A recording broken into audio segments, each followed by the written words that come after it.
Welcome back everybody to Let's Play Dragon Quest IX. I have not returned to the boss location yet, however, in my haste to finish the last episode, I realized I missed this stone. Get away! Thank you. No! Wrong way. Also of note is I've happened to run into 3 metal medleys on the way here. I didn't even have to hunt them down. They just appeared in my path. So as a result, as you can see, I have gained Ah, damn it!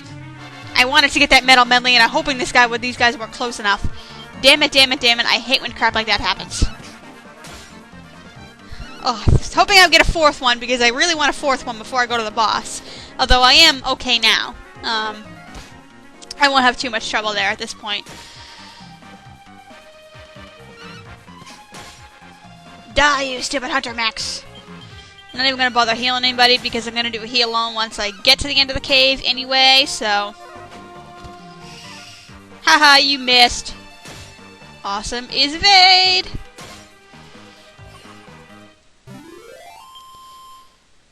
You give suck for experience. Alright, but anyway, we have skill points to spend. And I don't know if I went through this when John reached level 23, but now we're starting to get 5 skill points per level. Well, except for me, of course, because I'm behind everybody else.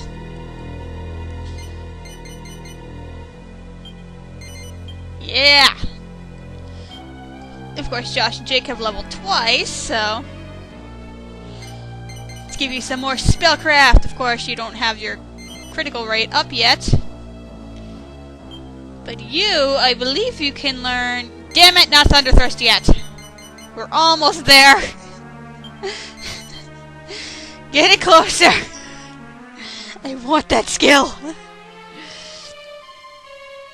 And of course, we know that's a dead end. Please, one more metal medley to appear before the very end. I doubt it, but it's worth a shot. Usually the best spot I found that they most appear is right where that guy, like that corner there just before the bridge. But of course they can appear pretty much everywhere. That's just in my my DS cart where I've tended to most frequently find them. Alright, so before we enter that dark abyss over there, no, not quick save, you idiot, heal all.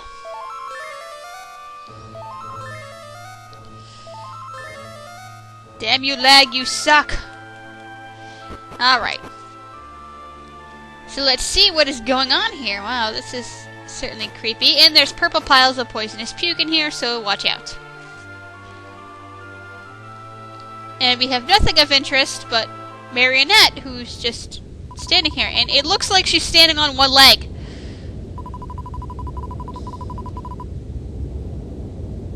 Hahaha, she made friends with them.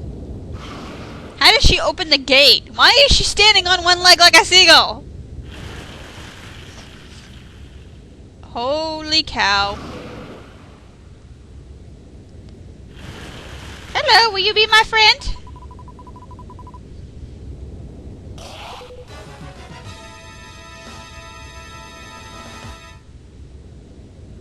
Okay, let me advance the dialogue, will ya? Thank you. Did he just eat her? Ow! You're a meanie, Mr. Spider Thingy. Now, I love how there's warnings about this thing. However, I would like to... She's not moving. No! Quote something from Pirates of the Caribbean here. No one's ever talked about this except the signs. So, where do the stories come from if this thing never leaves any survivors? Which is the implication here, because nobody knows. It's like, oh my god, there's monsters, but apparently no one's ever made it to the end. Except that one person who's like, oh, beware the tarantula! Well, apparently if you didn't die to it, then... whatever. You know. Alright. Usual strategies as before. I can't remember what Focus Pocus does. No, we don't need to make MP right now, because we're... What am I doing? We're pretty much at max. Our usual strategy of Accelerate. Tingle, by the way...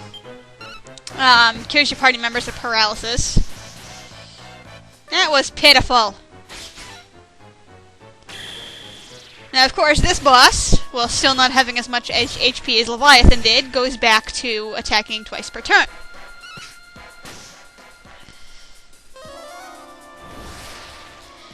And of course, as you saw, one of these spells it can cast is to reduce your resistance to ill effects, because one of the things it can do is render you inactive for a turn, which really, really sucks. No. This. You're doing pitiful damage here, John. Help me out. Now, unfortunately, the types of magic he is weak against are magic types I do not have. They're like Blast, Light, and Earth, and Bang is going to do crap for damage, so I'm not even going to bother.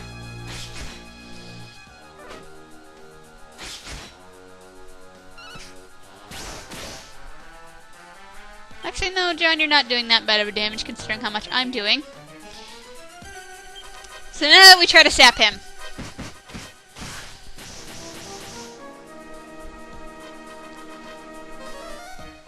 Work. Yeah. Nice. Of course, you couldn't do that before his defense drop because, as we all know, critical hits ignore defense anyway. That is disgusting. Now, this attack can poison you, so watch out. Let's see if I can get you to work again. I'm gonna heal myself next turn. Well, Jake, that is.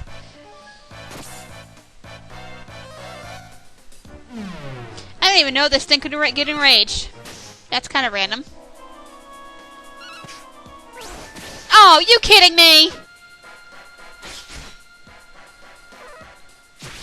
And this is the only multi-targeting skill he has, and holy crap.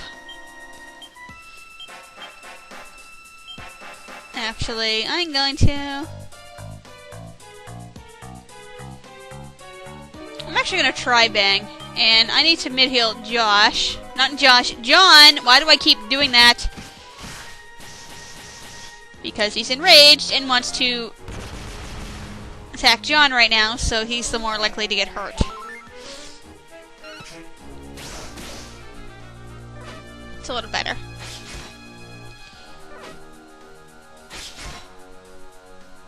That really hurt, you meanie pants.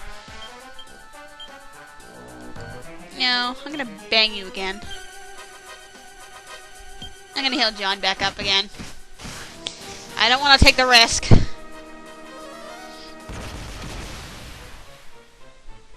Well, then again, he's dead already, so... Who'd have thought Josh would do the killing blow?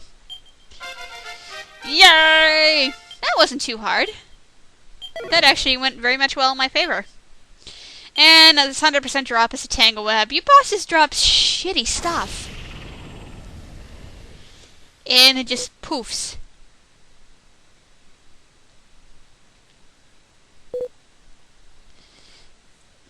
Oh, no thank you for killing that Tyrantula who's been haunting our cave and we've been scared crapless of, but... Let's look at the dead girl!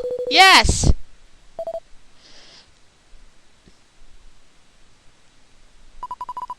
Sucker punch him! Psst! This is why we check for a pulse! Well, granted, though, since she's not a real person, so to speak, she may not have a pulse, but he didn't even try! You saw that!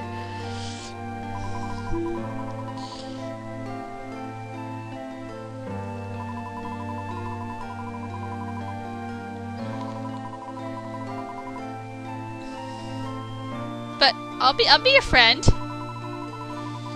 I mean, you're not a monster! It's the other people who are meaty pants who are trying to take advantage of you. You were just trying to be nice. Granted, you didn't understand why they were being nice to you until the end, until now, but you were trying to be nice and noble. Now, how can she see Marion here? I'm guessing it's the power of the fig, but that's never really explained. Well, why the heck not? Obviously, if she can see you, and you can see her, and you can have this conversation, why can't you do this? Unless she's made her peace and is no longer in ghostly purgatory or something.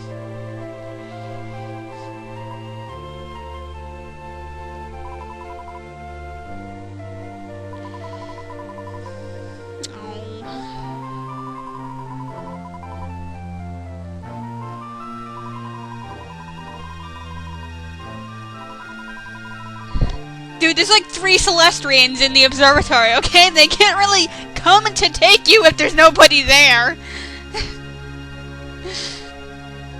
I understand it's a mortal saying, though, so...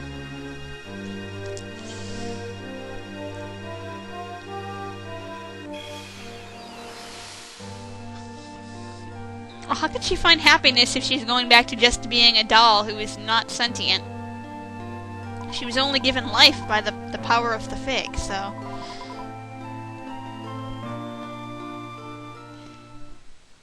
What? You can't just confess that, yeah, Marion's dead, by the way, and I'm not real. And they don't even have the courtesy to take you out of this place. What a bunch of meanies. Let's see if I can attack one more... I'm going to evac out of here, by the way, but I'm going to see if I can get one more metal medley out of this place before I do so.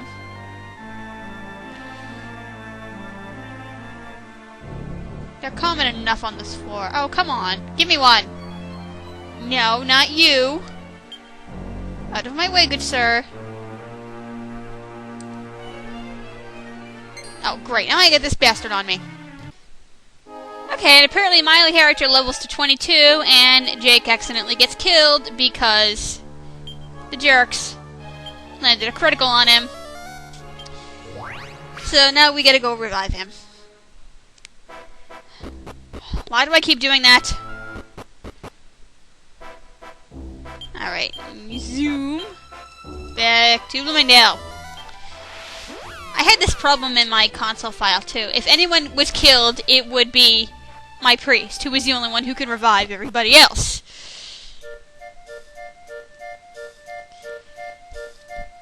So if you recall, we did not immediately get a cutscene giving us the fig. We haven't gotten it yet. You owe us a shiny fruit, Missy.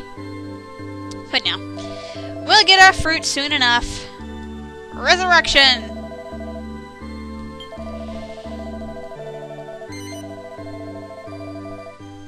Yes, we need to pay money to bring people back from the dead.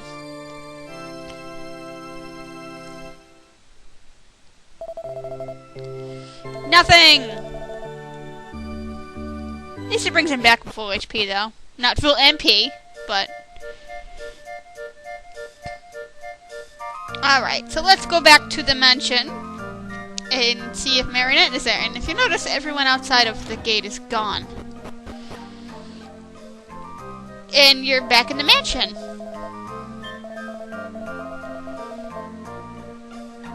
Back at that helm. Did you get rehired or something? Oh, hey, Granny. Hi.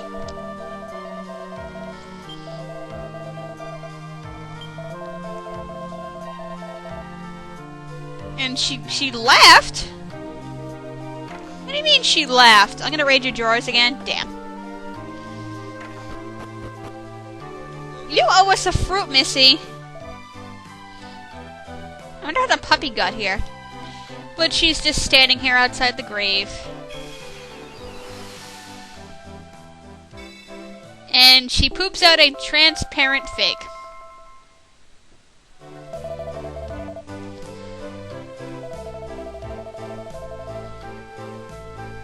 She isn't coming home. Sadly. And of course you don't notice the extra gravestone there. But of course, you know, they may never know that Marion is really dead because they don't put the names on the tombstones. Yay! And she gives us the ship. She remembered our request. Isn't that very, very sweet of her? And she's just lying on the bed. That's a huge doll, by the way.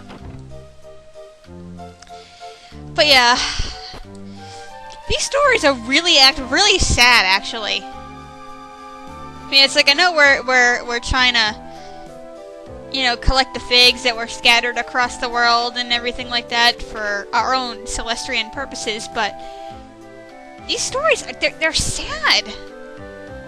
And granted, I know it's not the figs that are killing people, but that's 3 people that have died shortly after getting a fig. I mean, granted, yes, it's due to unrelated causes, but...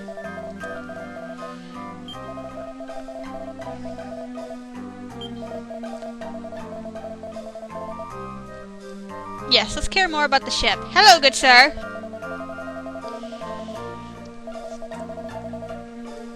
Nope, she just kind of died, but we're not going to tell you that. Yay!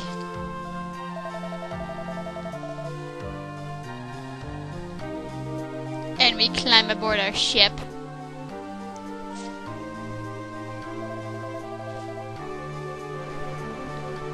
Do we know how to drive this thing, by the way?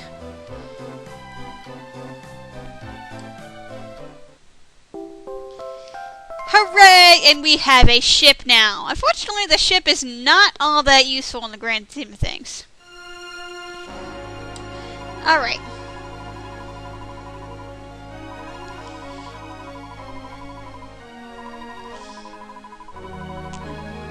Yay!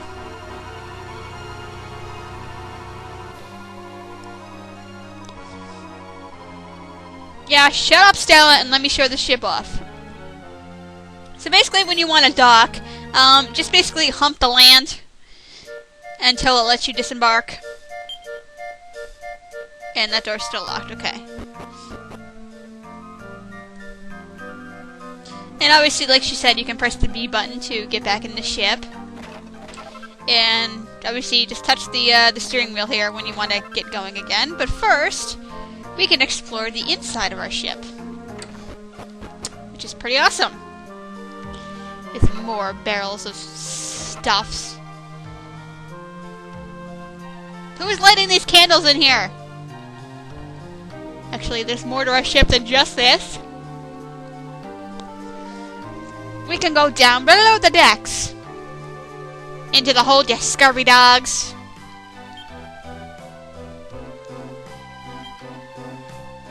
And don't forget the recipes in here. Just pretty sweet. And more candles and drawers to raid, which probably have nothing.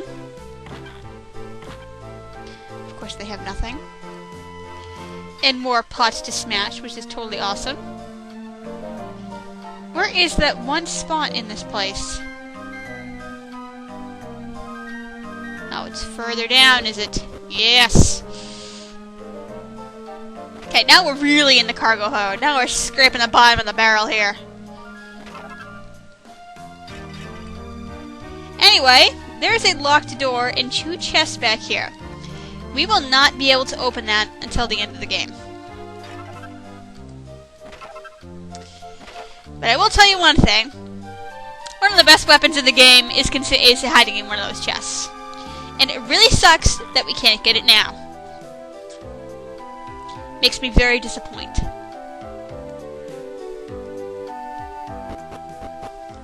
Of course, by the end of the game, you can buy it as well, but why buy it when you can have it for free? So I'm gonna just go in like just a moment or two longer here. But basically, now that we have the ship, now we can finally see the overworld map. Obviously, the yellow dots represent towns, and the triangles represent caves and other places of interest, such as like the Twill Cave or the Bad Cave or the Quarantum, you know, places like that. Basically, the dungeons of the game. And like I said, yep, just hump them, you know, the side and follow the triangle to get back on your ship. And obviously, places like this island can only be accessed by the ship.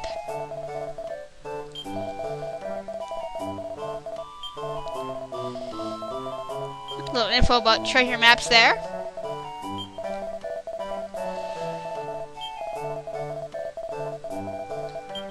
Is this like the same guy who was like at the Heights of Loneliness? It's the same sprite.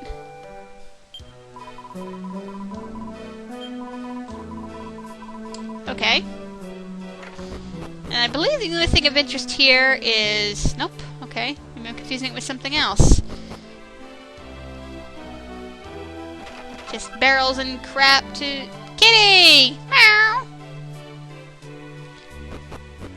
I guess I'm confusing this for another place. No, I didn't want to go back down.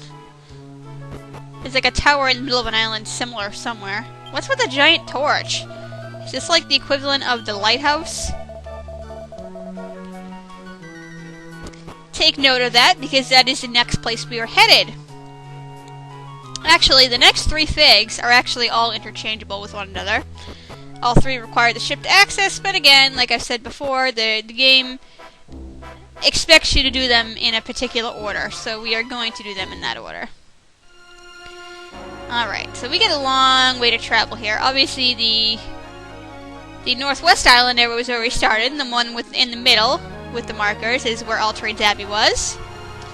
And the one, obviously, down over there is where we just were. So this is the little way we traveled across from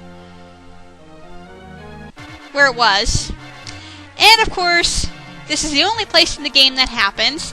The ocean has random battles. Good. You don't notice my presence and I'm running away. Yeah. And there's like 3 or 4 ocean zones around here. So obviously that changes what encounters you have. Check out this little island right here. And of course, see you have new enemies and whatnot. Bags of kitty litter. Yeah, so some of these islands have little things of interest. Obviously, you don't need to visit every single island in the game, but I'm just exploring a few. Over here, would you go around, please? Now, of course, you still can't get everywhere in the game. Like that little cliff there with the purple pile of poisonous puke, we will not be able to get to it till much later because it's on a cliff. But this is the next continent we want to go to, right here, the desert. And the little cutie pies are running after me. They're cuter in the Twill Cave than they are here. Of course, the little buggers like to get ready to evade and sidestep your attacks. Excuse me. And the little crown helmet thingy falls off. How cute.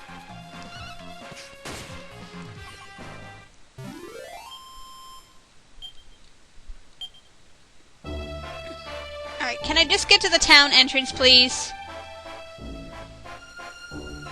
But obviously, again, we have new enemies here. And of course, I'm not going to show it just yet because obviously I need to enter the town to get the warp point. Even though you've acquired the ship at this point, it will actually follow you to the continent you are currently at. So if I zoom back to, say, Angel Falls, the ship will appear on the closest available point to that town. Or somewhere close by where you can access it. So you can never lose the ship or anything like that, which is really kind of convenient because it would really suck if you couldn't do that and I warped out of here without getting the point. I'd have no way back there. But like I said, the game kind of gets around that, so next time, even though it's getting night to nightfall here, we're going to enter this next town and see what we can find. And maybe it will help on our acquisition of the final 3 figs. Hint, it will.